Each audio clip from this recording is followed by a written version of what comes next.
coming now directly to ringside, the one and only, the original, the toast of the coast, the human orchid, Gorgeous George, now entering the ring, coming up the steps into the ring now. And his valet, Woodrow, is coming up, following him up the stairs.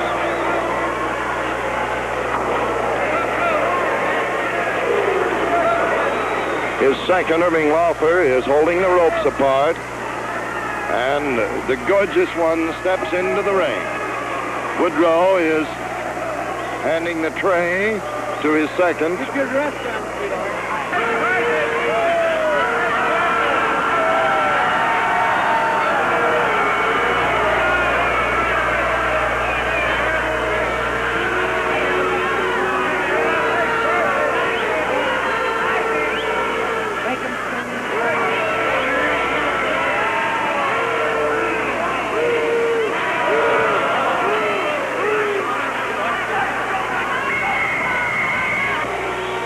That's the Hellenic look that Gorgeous George is wearing by Frank and Joseph of Hollywood.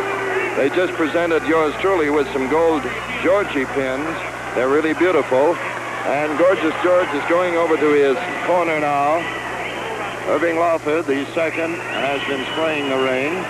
Gorgeous George is over there now. I'm going to bring the microphone up here for a moment and get Gorgeous George before he takes off the robe with our microphone. It's good to see you here, Gorgeous, and I understand that is the Hellenic look you are wearing tonight. Yes, it is, with the Grecian contour. Grecian contour. Yes. Presenting in the black corner and weighing 220, that great Canadian wrestler, Larry Moe Queen.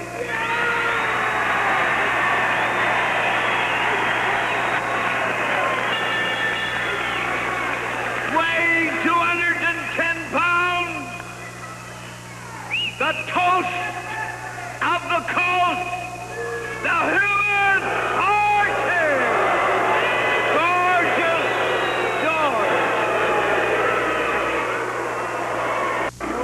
Now Billings is giving the boys their instructions. He examines Larry Moffin. See, there's no grease on his butt. George says, do not touch my roll. There's no oil on me. I am powdered to perfection. Oh, brother.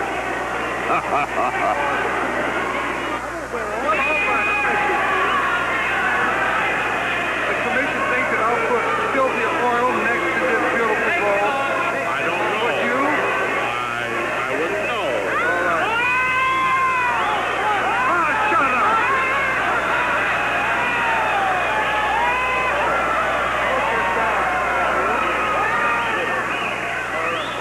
Now, are there any questions? Protect yourself on the break, off the rope for all time. Are there any questions, George? Yes. This is a question. I just want you to take a look at my heroin. That makes me mad and makes me nervous. I'll watch both carefully. One that starts with and the other one can do it. George gives Larry a disdainful look as he tries to shake hands with him. Larry is one of the leading exponents of the drop kick, so watch this boy. Watch his feet and legs in this match. Gorgeous George is one of the most powerful wrestlers in the book. His pet hold that he wins most of his matches with is a side headlock and a flying, rolling hip lock. He's also very expert in taking leg locks off the ropes. Gorgeous One is folding up the robe and putting it on the tray. Irving Laufer is taking it now on the tray and stepping outside the ring and handing it to his valet, Woodrow. There's the bell, and we're ready for action. Gorgeous says, just wait, I'm not ready. Oh, brother.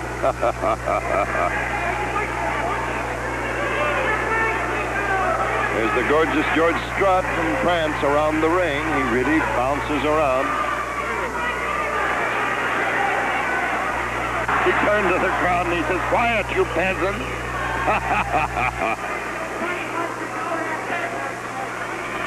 There's a rolling bill, beautifully executed by Larry Moquin.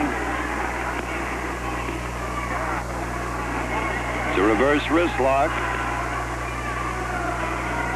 It's an arm breaker at the elbow, too, the way it's applied.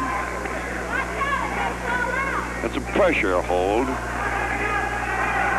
but it is not a submission hold. Larry changes it to a figure 4 wrist lock, and Gorgeous George steps outside the rope. Ha, ha, ha, ha! Oh, on the break, he mussed up George's hair. Ha, ha, ha, ha.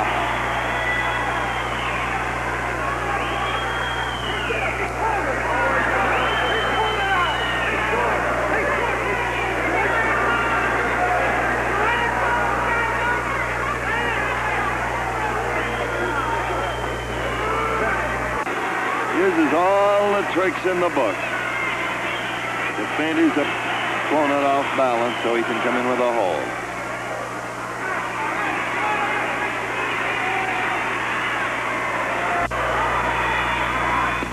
There's a leg lock by Gorgeous George off the ropes. Billings is telling him to break. 1, 2, 3.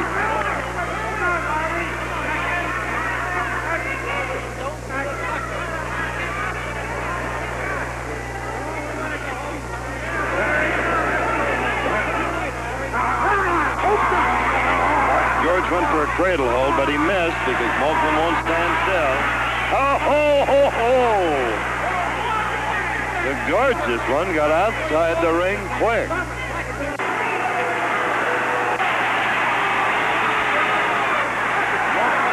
Well, watch this one.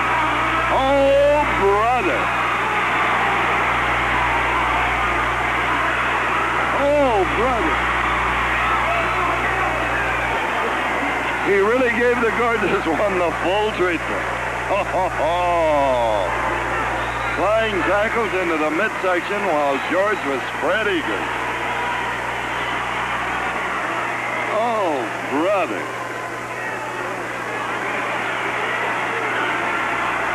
Gorgeous George is a sad citizen.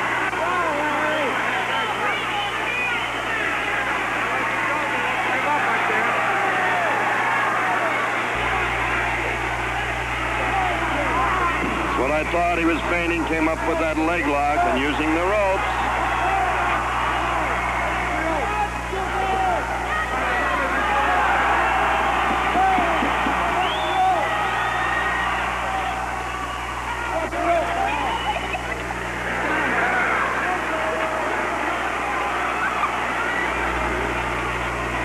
George comes up with a leg lock, 2, 3. He forces Gorgeous George to break before the count of 5. So they must break on a forced break before the count of 5, or they award the fall to the opponent.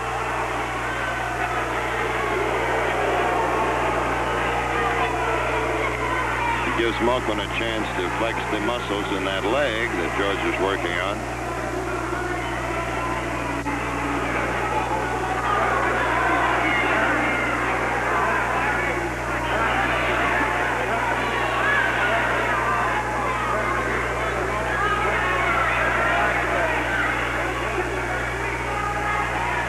George steps outside the ring.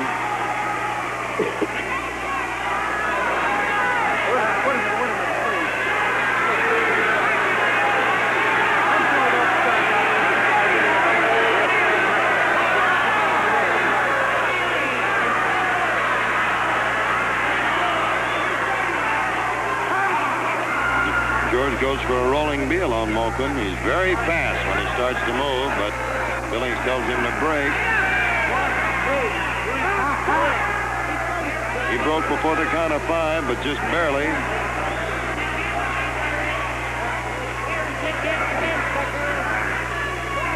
There's that arm and neck hold. George has Moquin over the rope.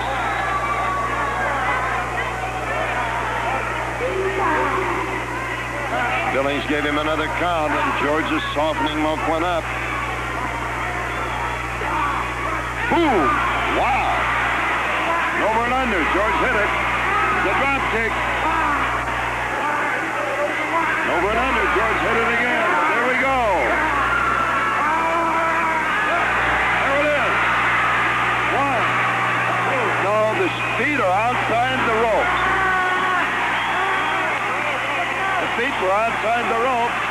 a drop kick. And Mulquin goes into the ropes, and George is on top of me. 2, 3. That's all, brother. I've seen a lot of them. The legs were through the ropes. I don't care. Shut up.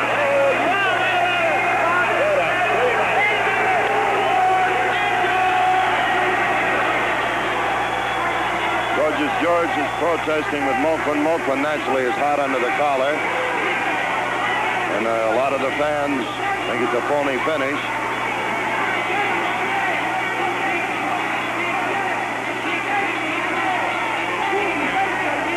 George is putting on his sweating robe, not one of his fancy robes.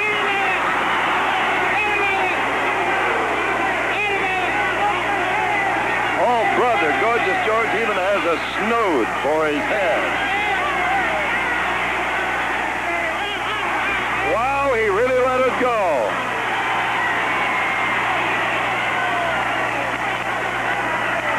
Here we go. Here we go.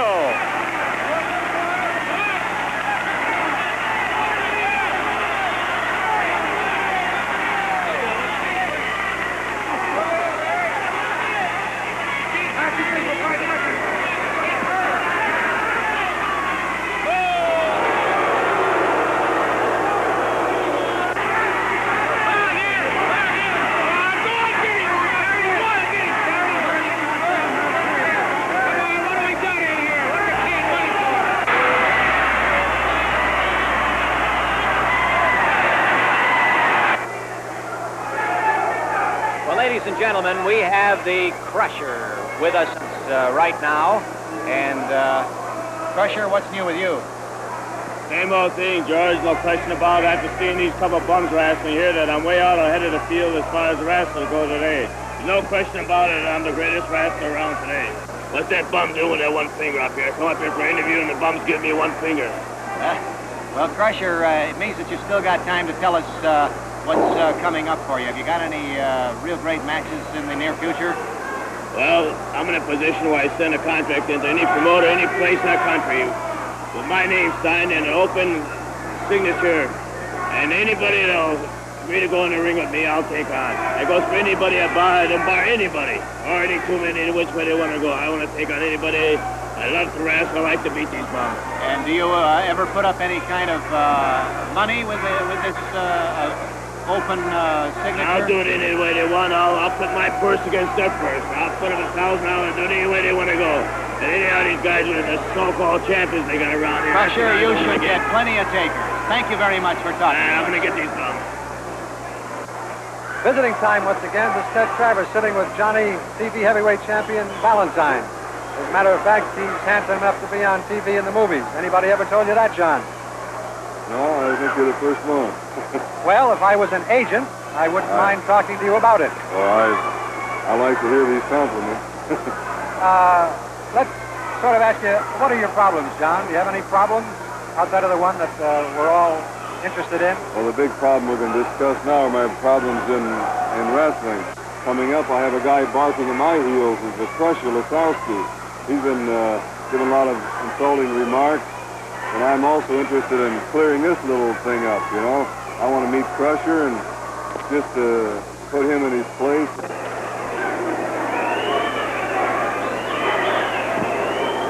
This match will be to one fall.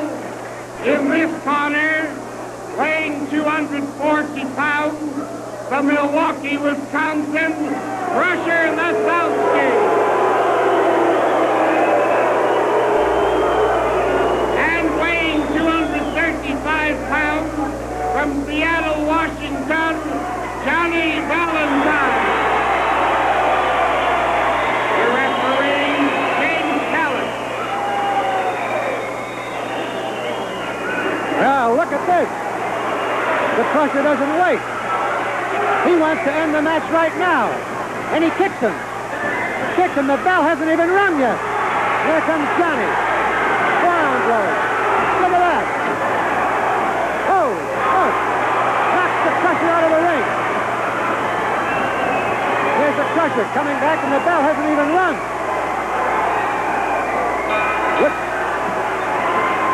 Well, there's the bell. What's happening here? There's the Crusher storming around the ring, keeping the Crusher out of the ring. When does this match begin? The bell is rung, and the Crusher's being sent back to the dressing room. There goes Johnny trying to get after the Crusher, who has been disqualified.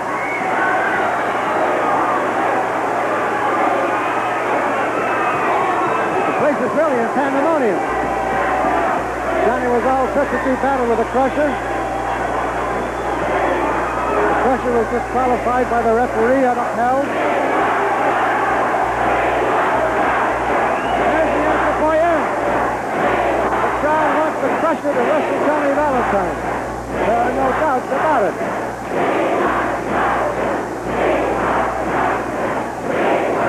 Everyone's up. They all want. Ladies and gentlemen, the referee has disqualified Crusher Lisowski, and in his place, weighing 222 pounds, from Minneapolis, Minnesota, Bad Boy Joe.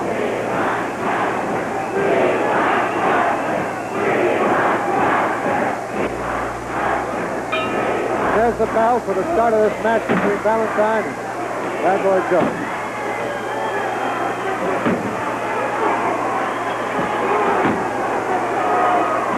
Look at that.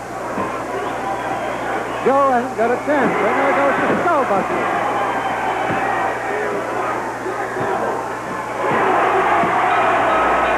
Wow, what a fastball that was. Johnny Valentine and Bad Boy Joe. And the chant goes on. The chant goes on for the Crusher. Anything can happen here and now. The crowd won't stand still for anything but the Crusher. They're looking for him to come out. Bad Boy Joe is out of the ring. I guess you can hear it. Everybody, man, woman, and boy, and girl, we want Crusher. Here he comes. The Crusher.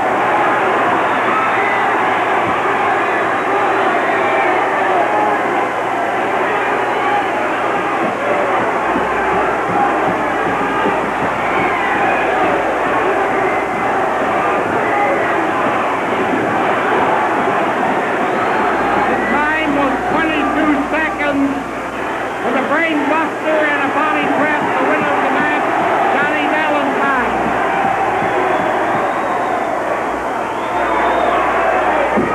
Crusher! It's got a bomb, a big fine bomb! Crusher!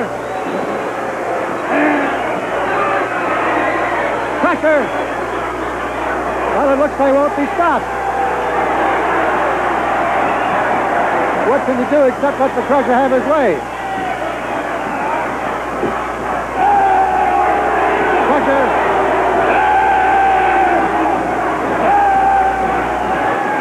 Back up. Pull it here. This happened almost fast. Why didn't this go on? Because the commissioner won't let me go in there and murder that bum, because they know I'm going to put that bum on harass me for the rest of his life if I ever get in the ring with that miserable bum in there. Why did they disqualify you? Why were I you wasn't disqualified? disqualified. The match never even started. The bell hadn't run, but the commission disqualified you. They didn't disqualify me. They wanted me to get back in that ring. And I think that they're prejudiced because they know, and everybody in this joint knows, that I'm the greatest wrestler that ever stepped in the ring here in Chicago or any other place. Would you be willing to meet Johnny Valentine I'll meet anywhere? that bum. He wants to take him on again.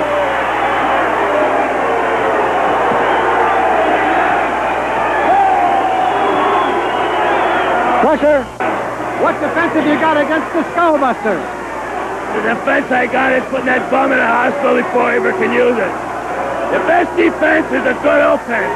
And that's what I got is the best offense in the wrestling business today. I need no defense because when they start on these bums, they don't have a chance to think or do anything else.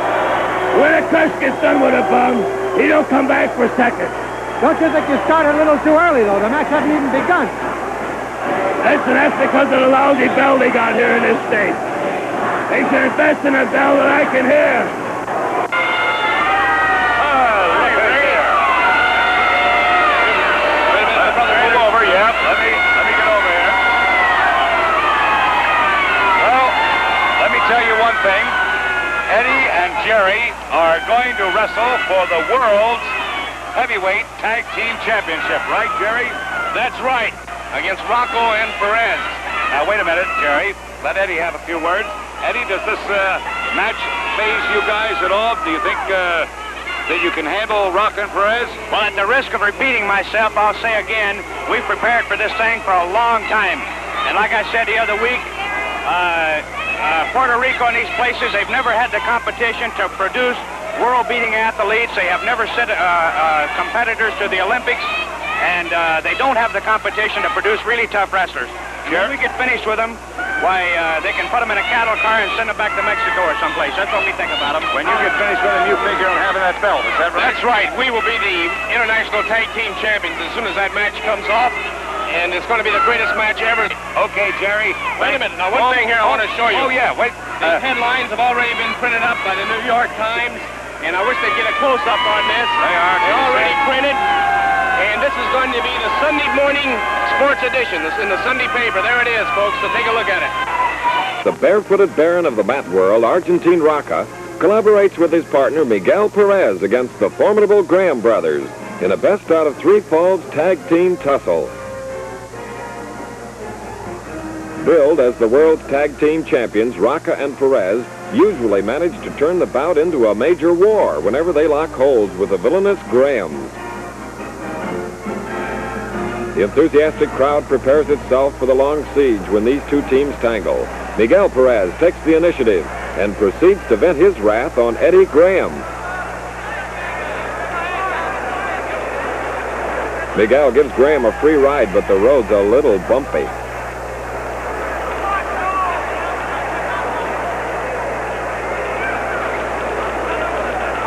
A rabid rooter offers some advice, but the Grahams would rather have a little help.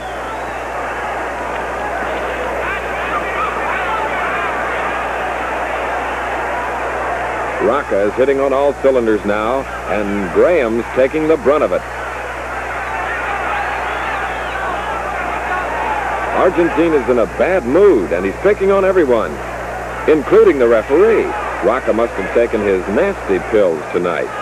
Eddie Graham warily watches Argentine as he slyly sticks his big toe into Graham's well-rounded middle. Dr. Graham has just the treatment for that tired, nagging backache. Eddie performs the surgery while Jerry looks on approvingly.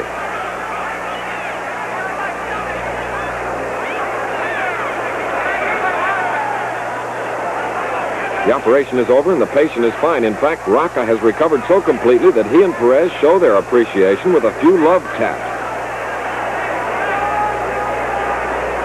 It's Rocca's turn to perform a little dental surgery on Graham.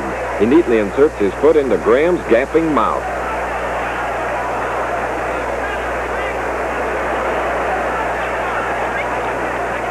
Argentine lifts the ponderous Graham on his shoulders, but the altitude is too high for Jerry.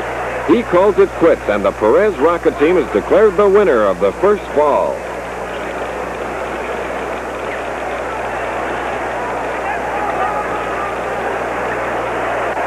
The Grahams managed to win the second fall, and they're back at it once more in the third and deciding fall.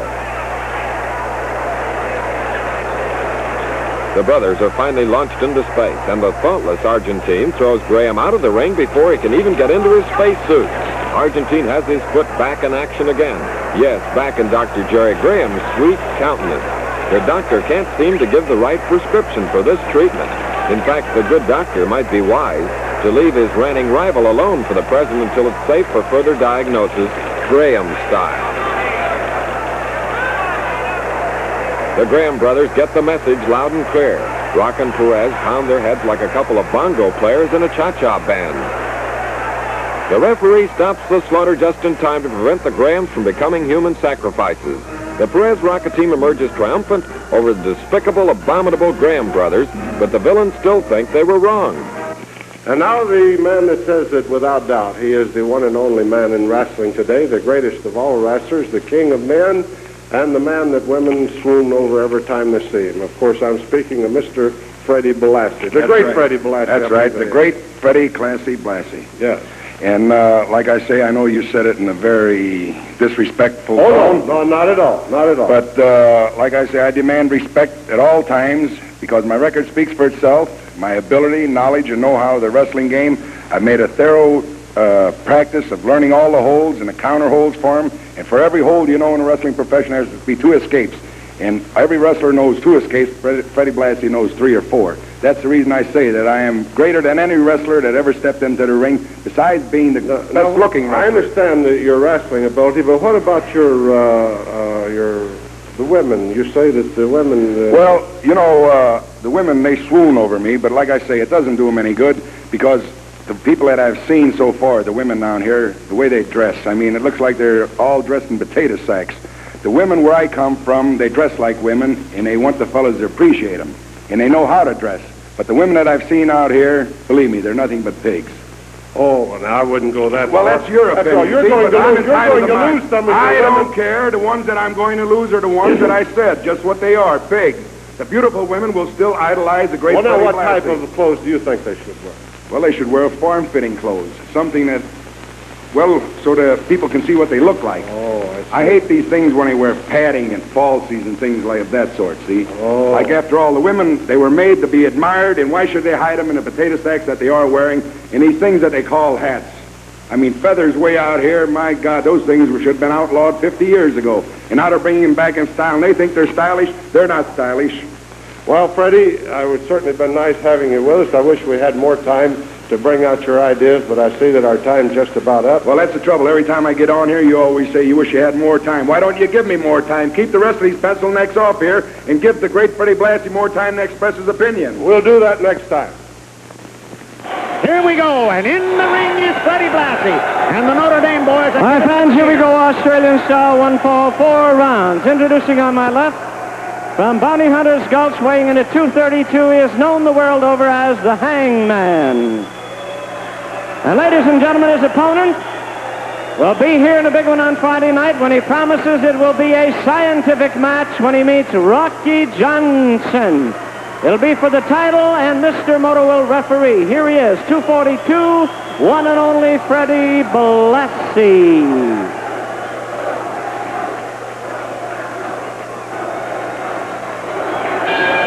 Here we go, and the Hangman attacks from the back.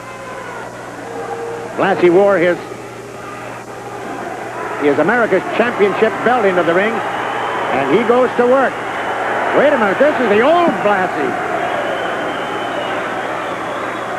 He sits out hard with him, the Hangman in front. 2. Are you kidding? He beat him. Bingo. This was supposed to be 4 rounds.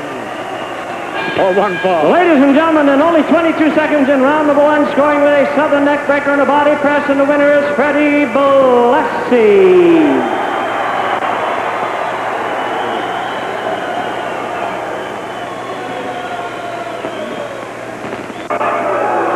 Gentlemen, I'm really pleased to have this gentleman next to me.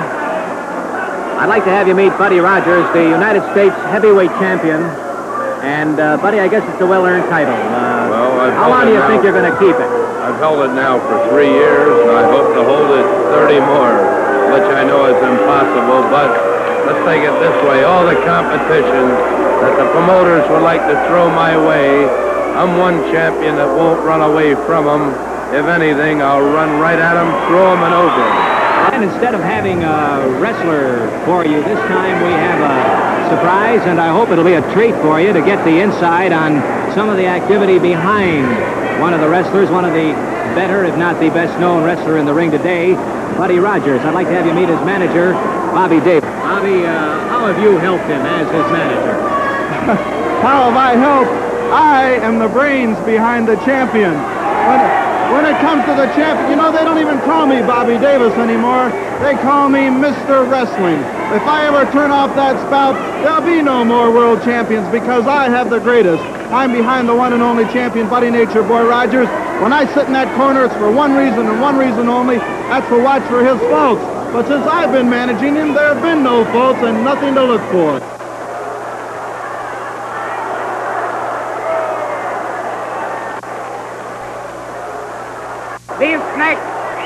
This next match will be one fall with a 30-minute time limit.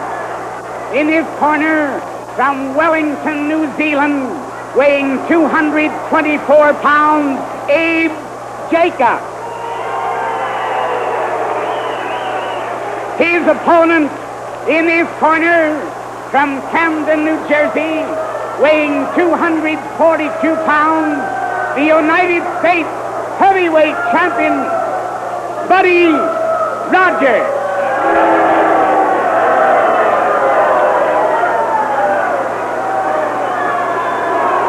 Well, there you have the holder of the United States Heavyweight Championship belt. There's Bobby Davis showing it to the crowd here. Tremendous crowd we have in the arena here. And he's up against a pretty good boy there, this Abe Jacobs, who comes from New York City. Weighs 230 pounds, 6 feet 1. He claims the Jewish Heavyweight Championship, by the way. He's been in pro wrestling over 10 years. Now he's facing the United States Heavyweight Champion, Buddy Rogers. We're talking to Buddy, and of course he has some rather unkind things to say about Haystacks Calhoun. But after all, I mean, the champion speaks his mind, and the challenger usually listens. After all, the whole troop comes out when the two men face each other. Buddy Rogers going to work on Abe Jacobs here, right from the opening bell. Oh, incidentally, here, look who just came and sat down here at ringside, Haystacks Calhoun. I heard those words he said. He'll pay for that. That's the United States Heavyweight Champion. No wonder Khrushchev's getting over with his communism. He's supposed to represent us, supposed to be a sport. I can't understand why a fellow like that would associate himself with a juvenile delinquent like this over here either. That was Haystacks Calhoun, wrestling fan, sitting right down here at ringside with me. I don't feel it's right. I'm not a braggart or anything like that, but I don't feel it's right for a man to get up and talk about somebody else's looks and his person. This is a scuffling ring where only ability counts. And this cheating stuff like this, we would treat them back home like you would a cattle thief or something. Okay, that was Haystacks Calhoun again voicing his opinion of Buddy Rogers in this match against Abe Jacobs.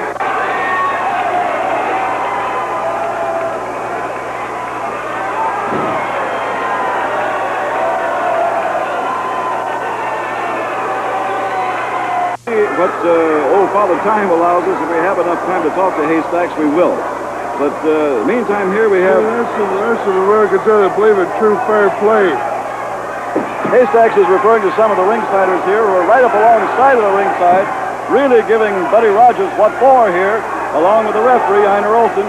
There you see a lady, see it, there they are. And I don't know what Buddy Rogers is saying back, but after all, as Haystacks says, they're looking for sportsmanship, and they want it, and we'll see whether they get it or not. The champion is defending his title. Abe Jacobs now reverses the double wrist lock. Now he's giving Buddy Rogers a dose of his own medicine. Meanwhile, Bobby Davis is over there shouting advice to his champion. Haystack, what do you think of that? Well, never again, there's some more that's the ability in the ring. He should know what he's doing before he goes in the ring. He's representing the best of the American wrestlers. In fact, the wrestlers all over the world that come here to America to discover. And I can't see why he's got to be coached from outside. What do you mean Bobby Davis over there? That's right. Haystack is as right as rain on that. Many a wrestler will tell you that sometime he has to about 3 different people to wrestle. Sometimes it's just the referee and the manager and everybody else. Now we have Abe Jacobs holding Buddy Rogers down now with a double wrist lock, really putting on the pressure. He's got it up in reverse, and Buddy Rogers is in trouble here. Into a straight armbar. It's a wing lock now. Gone into a wing lock. Reverse. Haystacks is rooting for Abe Jacobs here. Abe Jacobs is really giving the champion quite a go there. This is a hold that really will raise Ned with that elbow.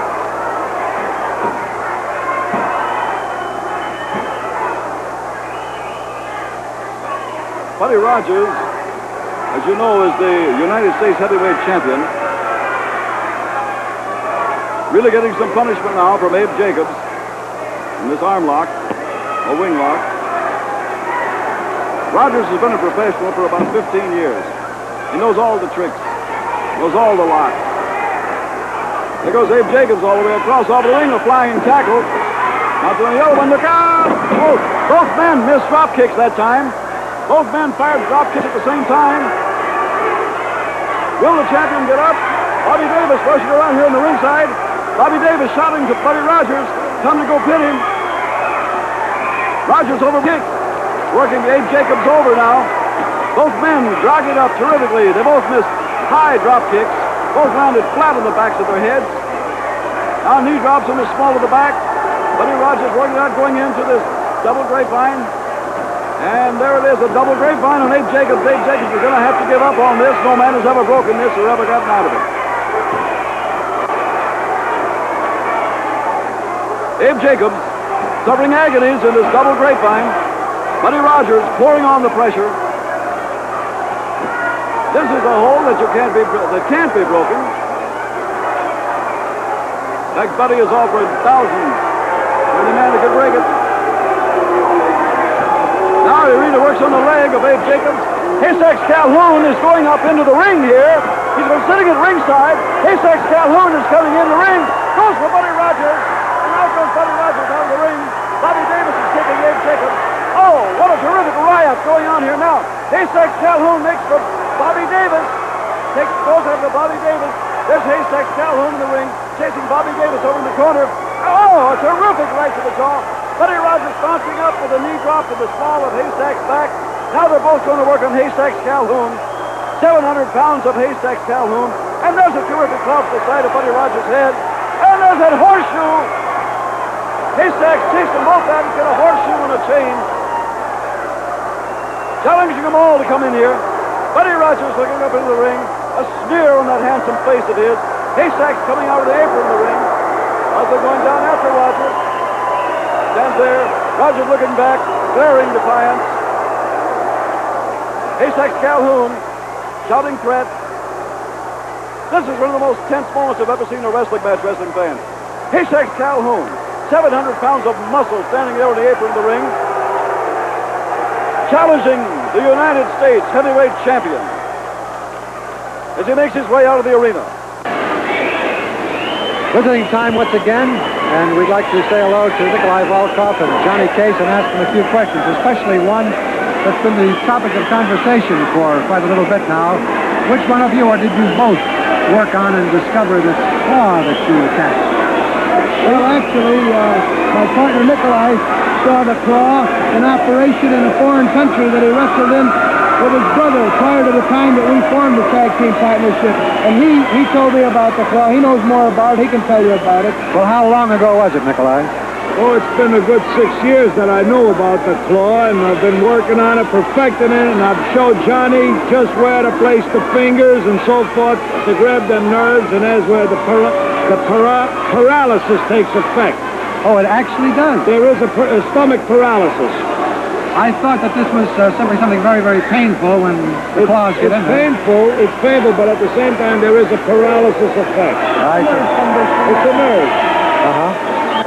In this corner from Green Bay, Wisconsin, weighing 250 pounds, Dick the Bruiser. His team partner, weighing 245 pounds, Tom Smith. Their opponents in this corner, from Leningrad, Russia, weighing 240 pounds, Boris Volkov. His team partner, weighing 225, Nikolai Volkov. The referee, Fred Lederberg.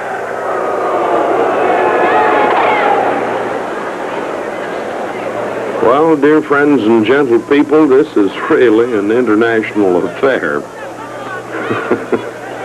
We We have two Volkov brothers here, Nikolai and Boris, by their size, accordingly mentioned.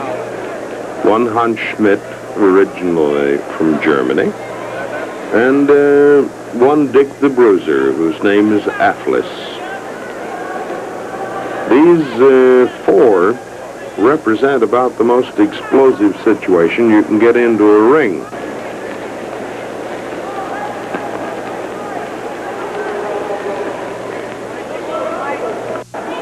So let us see what happens here. Oh, Boris is in good shape tonight. He's happened to get Dick here as the beginning opponent. This is a tag match. Whenever a man can reach over the top rope and tag his partner, then he is relieved of his duties of the moment. So we'll begin that way and see what happens. Nothing important yet. Oh, there's a knee to the tummy.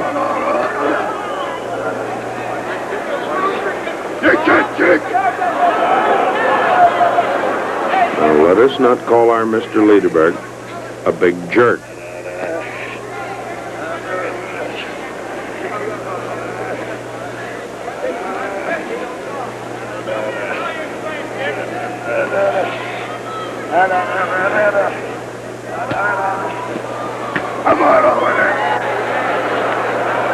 Rouse Smith and Richard. Enter Hans.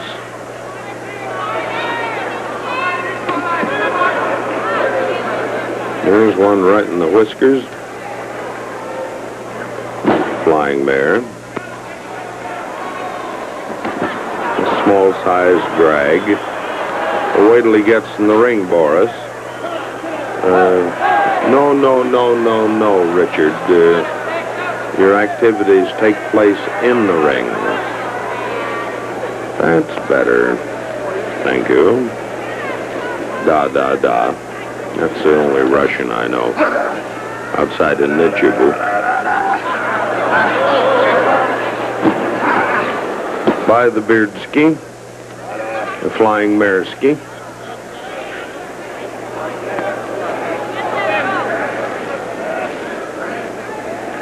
Still Boris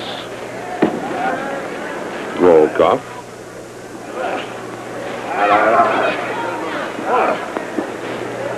There's the tag, and finally here's little Nikolai.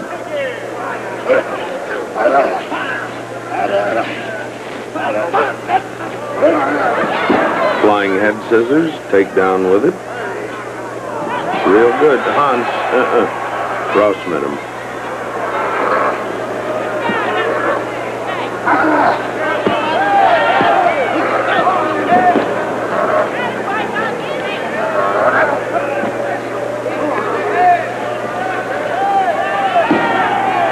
Richard let go of the trunks.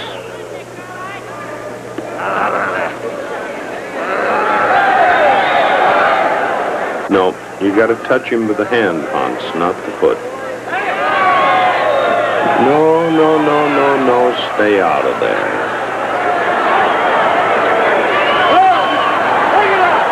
Break it up, says Fred, and he means it.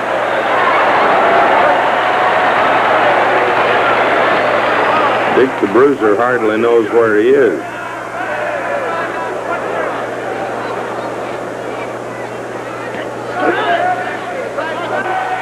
A drop kick and a flying mare.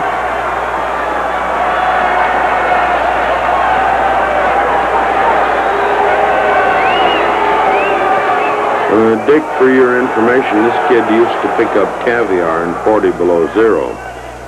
So don't think you got a soft touch.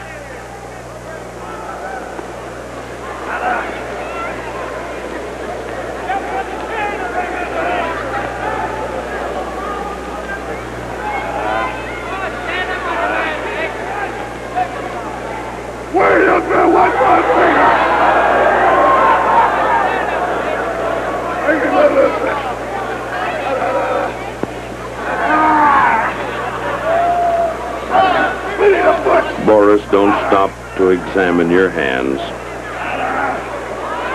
Here we go. Oh, right on the gizzard bone. Oh, ach, mein friend. I'm so sorry. Well, that's French, isn't it? Sorry.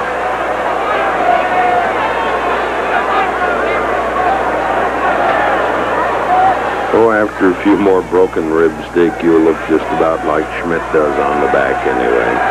Looks like a warthog when you see all these broken bones on it.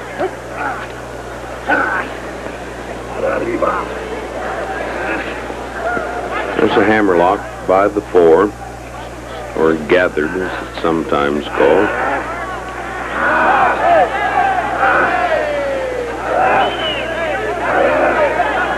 This is particularly effective when you grab your opponent by the pinky, as Dick has Boris.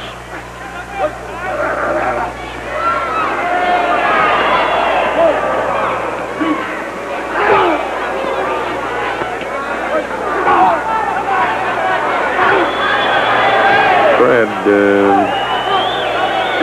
you're not earning your money.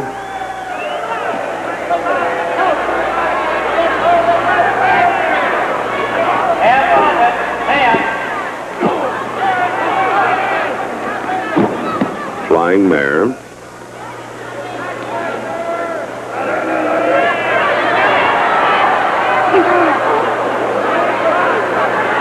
You know, this could be very bad for his kidneys.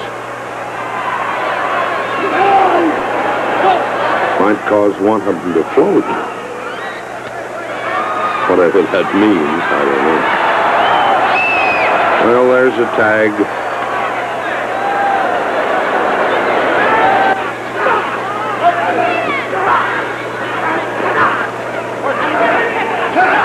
A drag, a drop kick, a drop kick, a drop kick.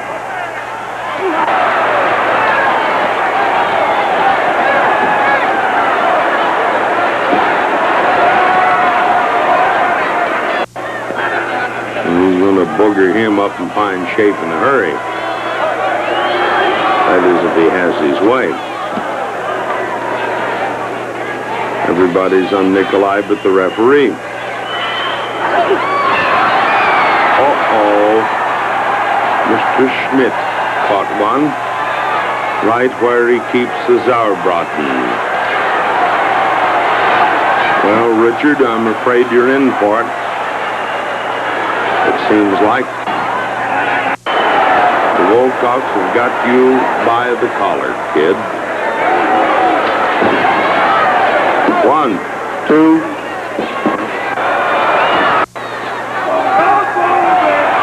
No, it apparently isn't over. Atlas had just come into the car barn for help, but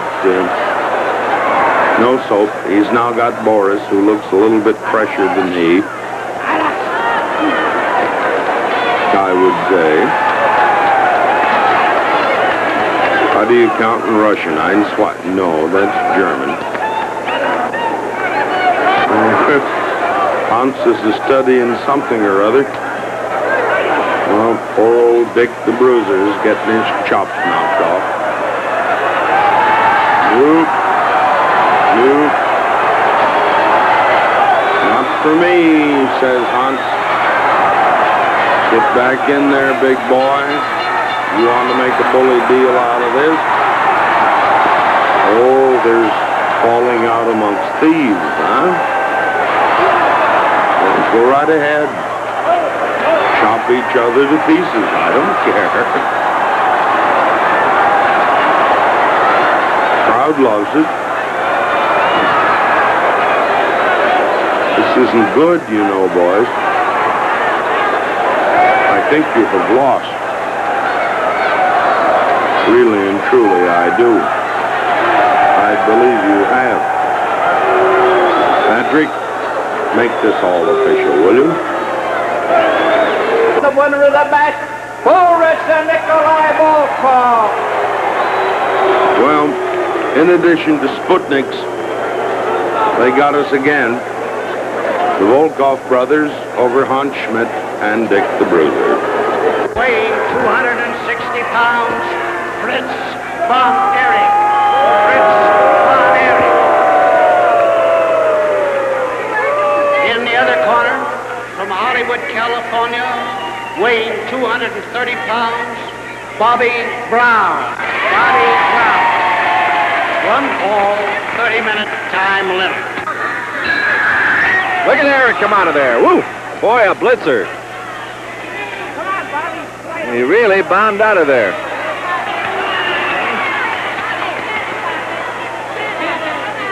But the fuse went off because Fritz retreated very quickly.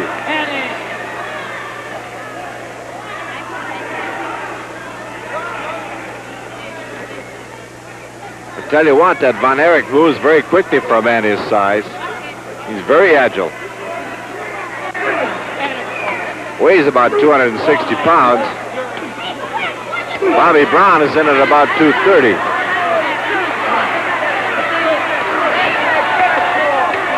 Von Erich leaned over the top rope, and we had a good look at him, and he has not replaced that tooth that he lost a while ago. Remember that bout? Ilio DiPaolo and Fritz von Erich were swatting away at each other, and all of a sudden his tooth flew into the air. We didn't know whether it came from DiPaolo or von Erich. But Fritz took a look at Fritz, and he opened his mouth, and there it was von Erich who had lost it. And he hasn't replaced it.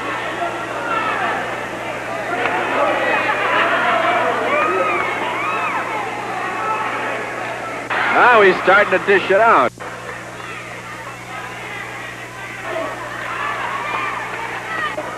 Bobby Brown out on the ring. He hurt his foot, I believe. He hit the ring post coming down, the center post. The center post as he came out in the ring, he hit that leg on it hard. Bobby not able to get back in there.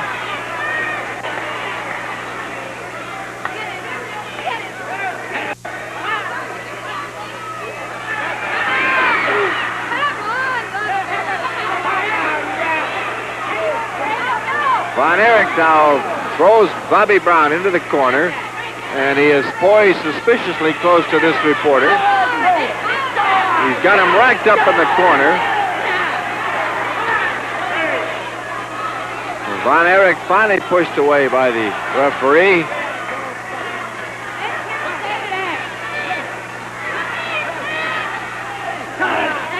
Oh, Von Erich caught there for a moment in a headlock. He takes a knee lift. Another one.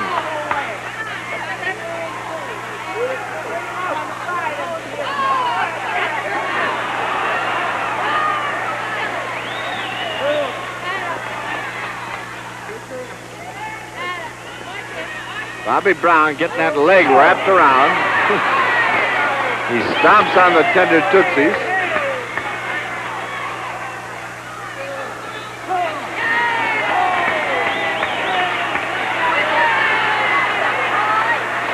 He wants to get Von Erich out of there now. And there he goes, right on the floor.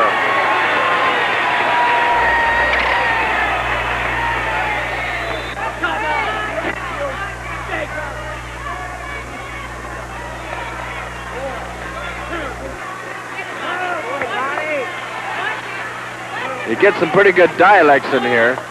Bobby's French-Canadian.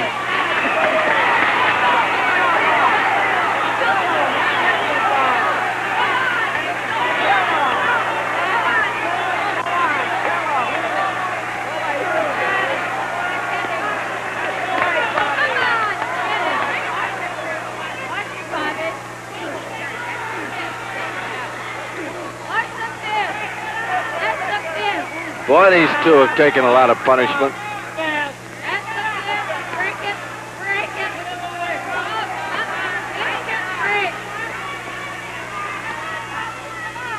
Fritz von Erich on the attack once again.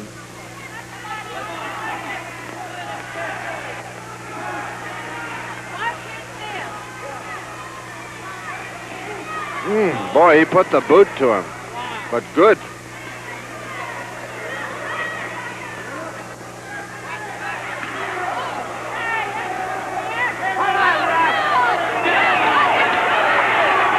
think Von Erich is grabbing him right by the stomach muscles. That's what he seems to be doing. He's got him right by the stomach muscles.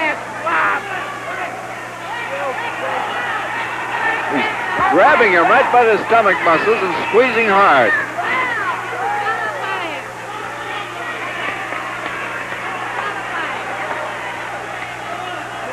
Boy, that must have hurt.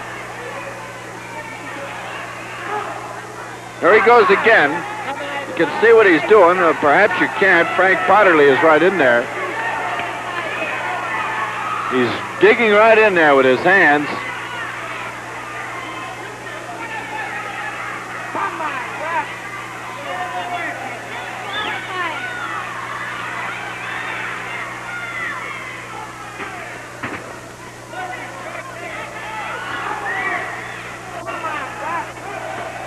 He goes for that hold again. That's a new one he's developed, apparently, because we haven't seen it. He digs right in there with both hands. I think the bout is over. I think Bobby Brown has called it a night. Bobby Brown has quit. He's called it a night. That's it. He's digging in there. Fritz Von Erich.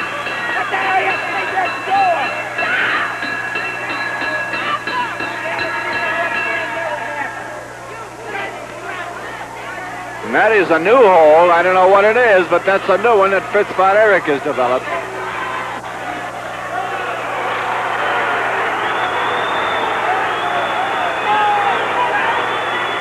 Digging into the stomach muscles and squeezing and twisting.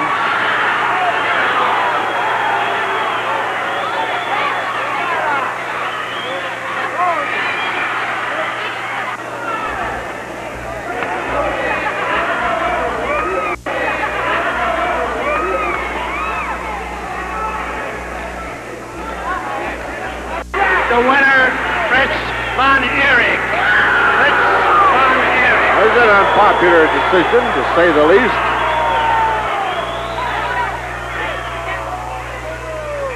Fritz Von Erich, the winner, using that claw.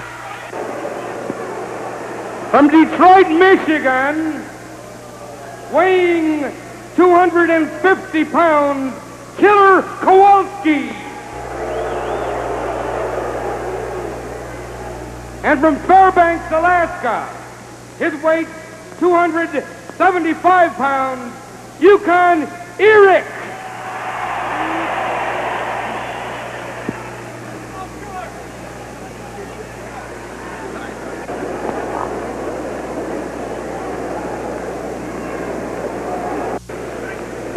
Well, here you have the big guns of the business. Two of the biggest guys in the business, as a matter of fact. Killer Kowalski on your right. He's in the toga.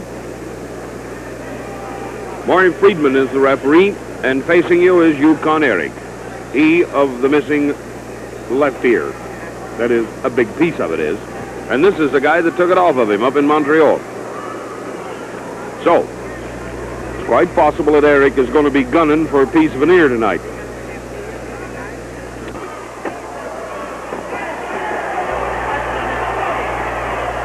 Here we go. The guys came together like a pair of Jersey bulls. Drag.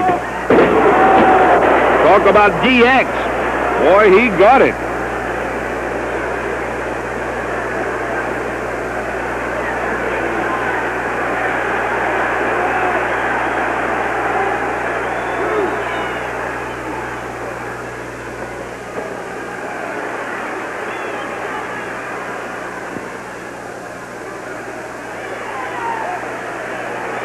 Yukon's not trusting him.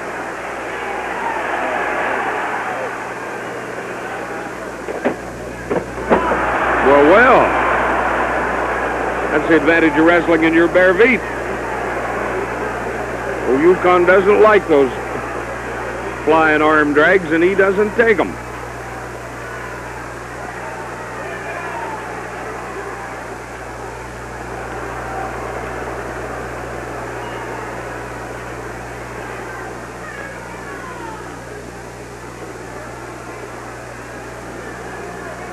Yukon's got his thumb in here, sort of a version of this arm lock. Let go.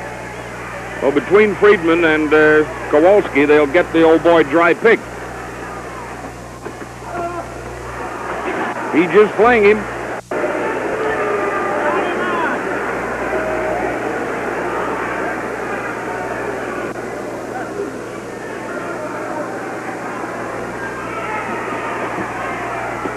Get him, you son. What's the matter with you?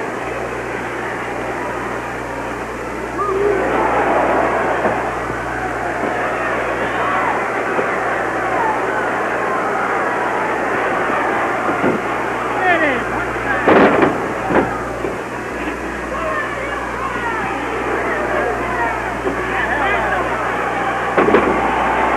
One, two, three.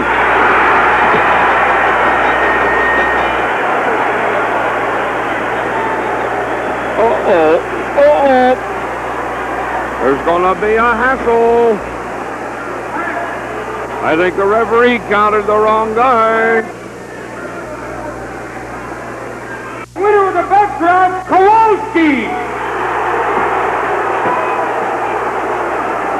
Come on, kid, get on your running gear.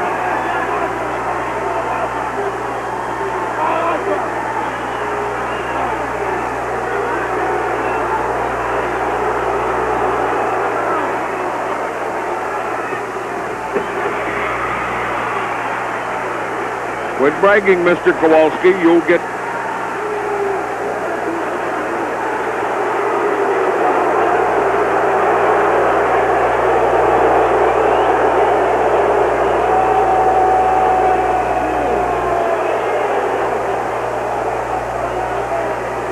That's the way the wrestling business goes.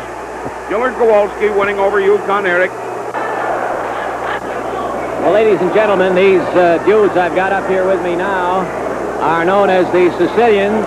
And who's the spokesman? Well, we got to get one at a time. Why don't we start right over here with you, Tony? Yeah, because we've got one ultimatum in mind is that we have to get rid of all the talent in this territory. That's what we're here for. Our specific reason is here to get rid of all the talent. All right, you want to get rid of all the talent? We know we have the ability to beat these guys, and we just want the chance to prove it. We're out here for one purpose, to beat these guys and to bring the title back to Sicily where it belongs. Do you think that you're in the same league with a couple of champions? There's nobody in our league. What do you mean the same league? What's the matter with you? What are you talking about? What league? These guys are going to come with us. Guys like these guys, they block the top of my hat.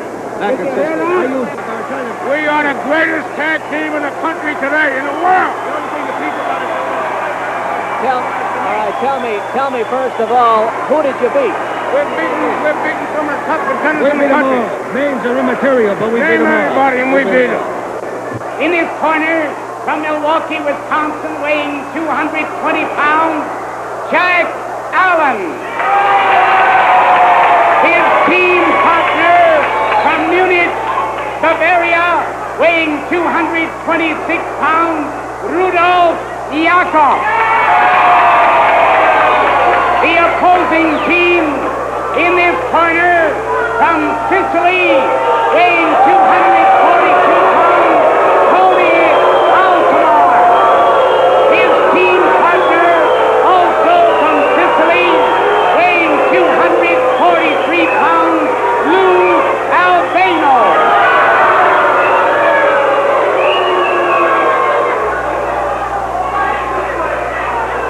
Well, wrestling fans, you see here now something a little bit new to your screens in the Sicilians. Decked out in dinner jackets, white scarves, and the gray snap-brim hat. The Sicilians, Tony Albano, or Lou Albano rather, and Tony Altomare. And of course their opponents this evening are Rudy of the Bavarian Boys and Jack Allen, who hails from Milwaukee, Wisconsin. The Bavarian boy, Rudy, standing there in the traditional Bavarian costume. There goes some of the Sicilians. Jack Allen walking on.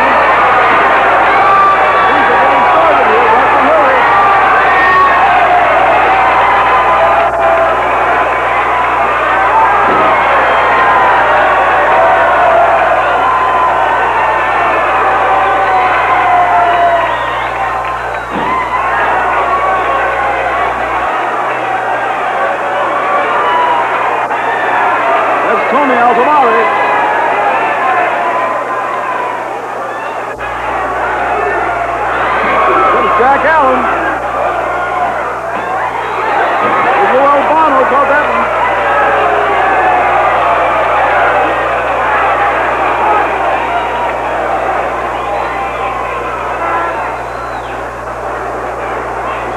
Sicilians have been needling the team of Jack Allen and Rudy, the Bavarian boy here, for quite some time. Under this stormed out. There you have the Sicilians. Tony Altomare and Lou Albano.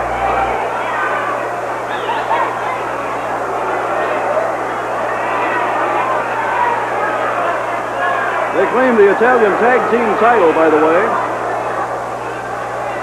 It's going to be Tony Altomare in there with Jack Allen. That's Lou Albano, the other half of the Sicilians, waiting on the apron of the ring while Jack Allen is flipped over there.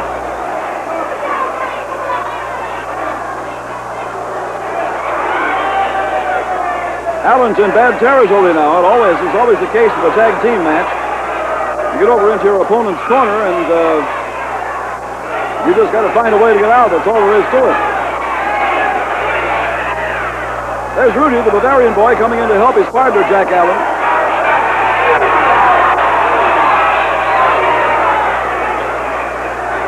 Allen really soaking up the punishment.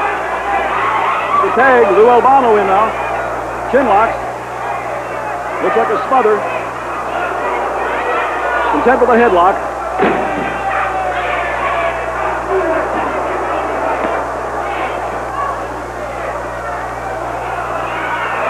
Jack Allen slipped that headlock just as Albano was going to bring him over to catch the knee of Altomare right in the forehead.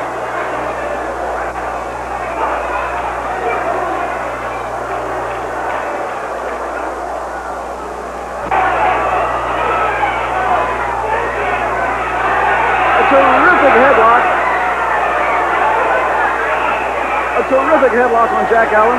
Lou Albano holding it.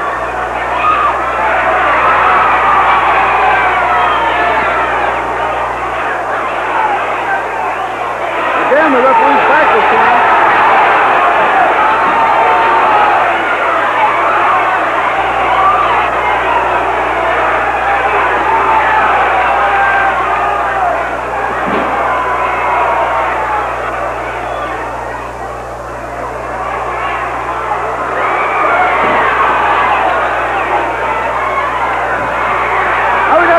Tied up in the ring, on the rope. Look at this.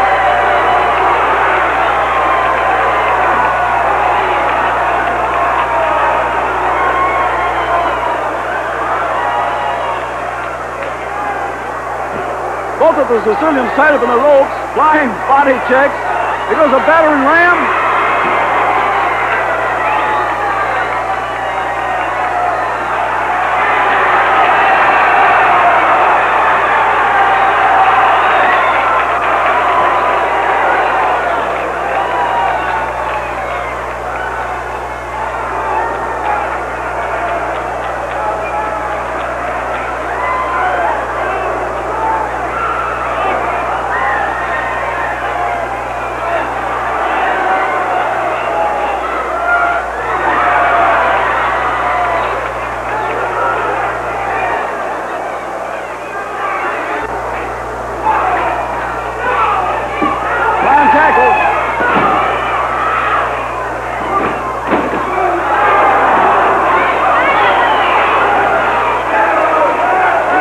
Press with a pullover.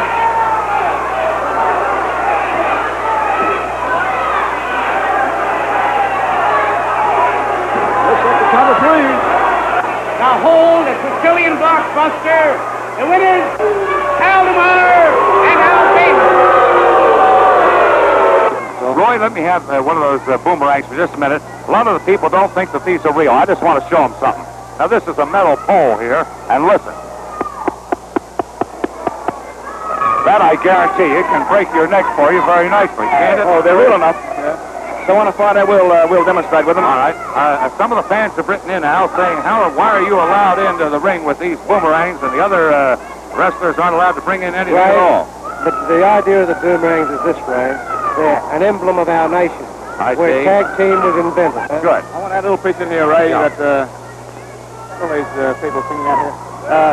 If they want to see action, they want to come along, but if they like some of these people that are weak-hearted and they're nervous, they better stay home. Take the dog for a walk. Costello movie. What's something else? All right, Roy. Come and see us. We'll do some of that. Okay, Roy.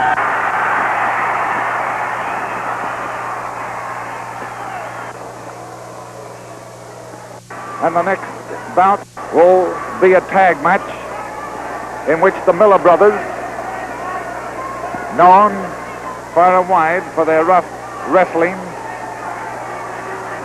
are matched tonight against the fabulous Kangaroos. That's the Australian team made up of Roy Heffernan and El Costello.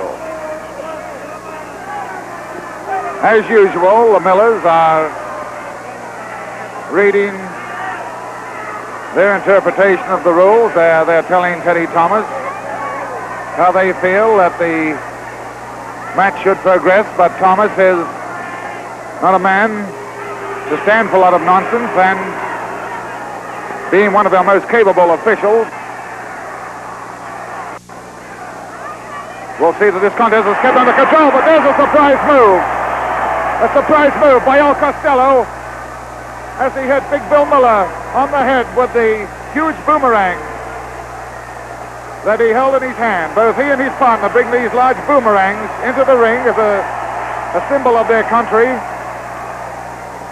And he hauled off as he was menaced by Big Bill Miller and struck Bill Miller on the head with the large boomerang. Well, that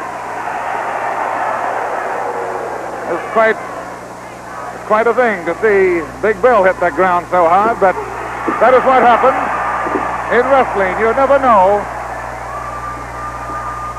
You never know what is in store. And there we see El Costello using the boomerang hold, in which the opponent keeps coming back for more punishment. And there's the great kangaroo leap on the part of Roy Heffernan as they're giving Big Bill Miller a tough time. Well, this match has certainly got off to a sensational start, fans.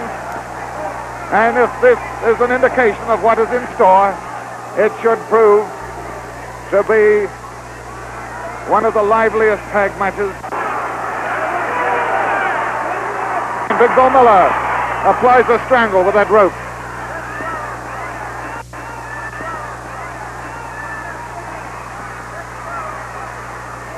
Ed Miller now using the middle rope, where they have Roy Heffernan completely at their mercy.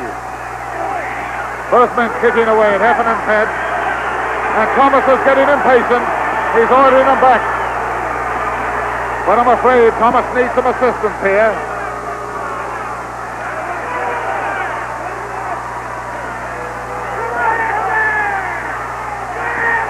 And there's Heffernan had better get back to his corner if he wants to continue on tonight. He's in a bad way. Heffernan is looking very weary at this moment, and he'll need to tag. He'll have to tag, otherwise there may be a decision here as Big Ed Miller pulls him back into the corner. And Bill Miller carrying on where the brother left off. And here comes Costello. Costello's in to the rescue. And Costello using the double-handed chop, pounding away at the Millers. And both Millers are in bother. There's Costello. Costello saved the situation as he came in with a double-fisted attack. And Costello continues.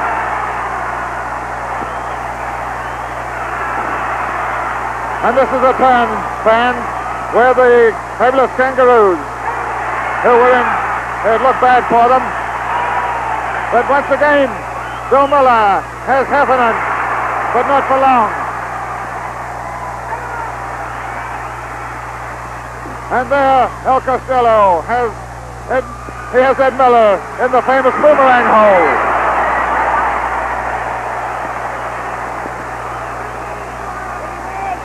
Well, a brilliant attack there by El Costello. And if you can hear me above the roar of this vast crowd tonight, all I can say is that this is wrestling at its roughest. Costello has Ed Miller down, but the referee, he wants to break them up and restore some form of order.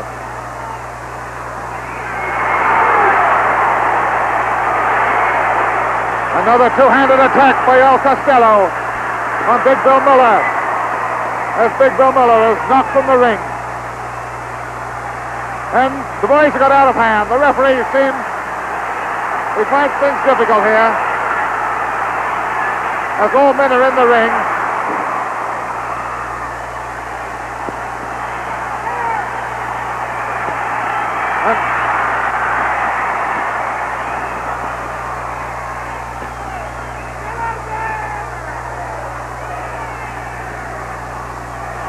Well, fans, the match seemed to be well out of hand there for a while, but Thomas gaining control again,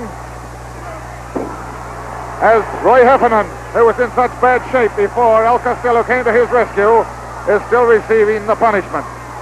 And Big Bill Miller pounding away with knee drops, as the referee is warning him to stand back. Heffernan trying to tag. He must tag if he is to survive here tonight. And now Ed Miller continues where Bill Miller leaves off.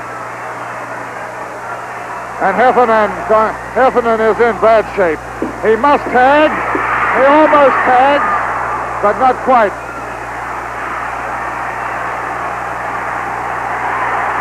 Referee ordering Costello out. And if the Millers are not careful, they'll be disqualified here. The Millers will be disqualified if they're not careful. The referee is becoming impatient. And every time that Heffernan is tagged, Heffernan is tagged.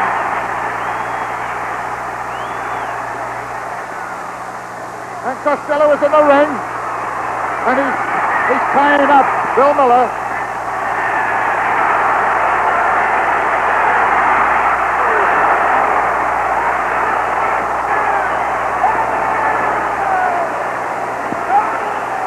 Well, they're completely out of hand now, fans. Oh, what a crash. 310 pounds colliding with 270 pounds. And Teddy Thomas has gone. And the crowd have gone wild. Well, Thomas is down. And the Kangaroos, they have gone berserk. The Kangaroos are handing it out all around. And I see there's the State Athletic Commissioner. There's Brad Carestio. He's calling the match to be called to a stop. The commissioner is telling them to stop, but they're out of hand. Nobody can stop these Kangaroos. They're just continuing on. They've got Ed Miller tied up. Teddy Thomas appealing for order. There's nothing anybody can do at the moment as the Kangaroos are still handing it out. And the referee is down now. The referee is down. And there's the commissioner. The commissioner's up there. Well, this is a riot, fans. What a contest. This is easily the wildest match that has been seen. And all men are being ordered from the ring. The police are in the ring now. There's Martha Moscato's men in there. And they're ordering the Millers out. The commission has told the match. The match has been called to a stop. Well, that really got out of hand, wrestling fans. This contest got out of hands, and there was nothing else to do. The commission had to step in and order. They're trying to get order restored.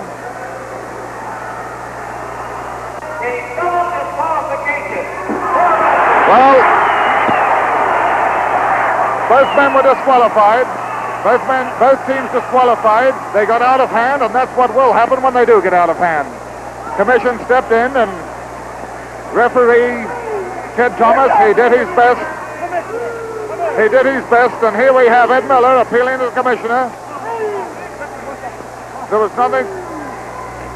That was about the only decision that could be made. Anyone could plainly see that they were at fault. We weren't at fault. That's all right. That's all right to say who's at fault. But I think the crowd here tonight, were fully in accord with the manner in which the Millers received the treatment they did. They deserved it because they were handing out a lot of punishment there to the Fabulous Kangaroos, and they weren't doing it according to the book.